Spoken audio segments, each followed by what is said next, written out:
نزلہ زکام کھانسی اگر بار بار ہو رہا ہے تو ٹاپ آف دا لسٹ آپ سوچیں کہ ہمارے بچے کو کسی چیز سے الرجی ہے. دیٹ میں بی اے پرفیوم، خوشبو، پاؤڈر، پولن، ٹھنڈی چیز، کھٹی چیز، پالتو جانور، سگریٹ، دھواں، اینی تھنگ. کوئی چیز بھی بچے کو بار بار نزلہ زکام کھانسی کرا سکتی ہے. This is the top of the list جو آپ نے سوچنا ہے. نمبر 2 آپ نے سوچنا ہے کہ کیا اس کی امیونٹی کم تو نہیں ہے. اب پھر پیرنٹس پوچھتے ہیں کہ جی امیونٹی کیوں کم ہوتی ہے؟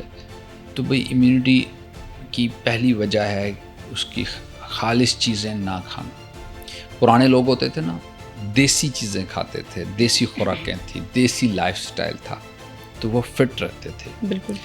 اب جو ہے نا ہر چیز جو ہے وہ آرٹیفیشل ہو گئی ہے. پروسیسڈ فوڈس ہیں، پیکٹ فوڈس ہیں، آرٹیفیشل سویٹنرز کا استعمال بہت زیادہ ہو گیا ہے، شوگر کا، ریفائنڈ شوگر کا استعمال بہت زیادہ ہے، سفید آٹے کا استعمال بہت زیادہ ہے. سو پھر یہ جو Lay's, Kurkure, Pepsi, cold drinks, everything, they all ultimately land into disaster.